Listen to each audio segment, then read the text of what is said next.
European markets are leading the world financial markets down, down, down. And we need to look at the reason why in the days after the U.S. $700 billion bailout of its financial system, the European markets are so panicked. Europe isn't in so much worse shape than the U.S. if all you're doing is looking at the size of the problem.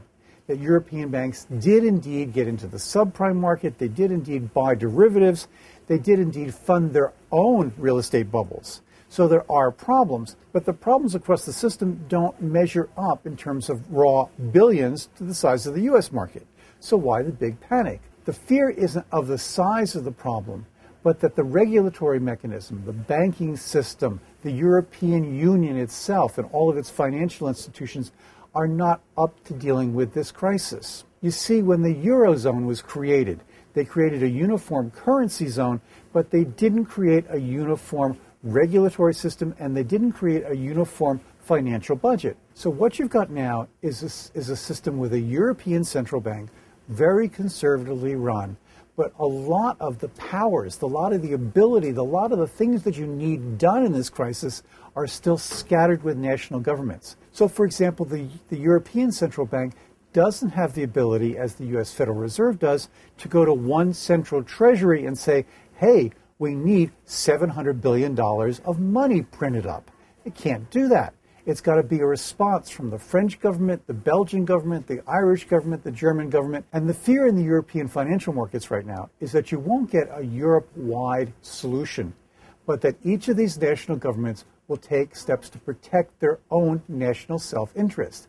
And you might get kind of beggar your neighbor policies. The governments of France and Germany and the UK were really upset last week, for example, when the Irish government moved to guarantee the safety of all saving deposits in Ireland, because they felt, hey, that gives Irish banks, which our national banks compete with, a big edge in the market. It's that kind of dynamic and those kinds of responses that make the market really nervous. So over the weekend, what we had was Germany deciding that they had to emulate the Irish policy, and they've now moved to guarantee all savings deposits in Germany. It's a move that really probably is a good thing. German deposit insurance was much weaker than it is here in the United States, with an upper limit of only about $27,000 per account. So it is something that needs to be addressed if you're going to make savers, people who put money in banks, feel confident about the system.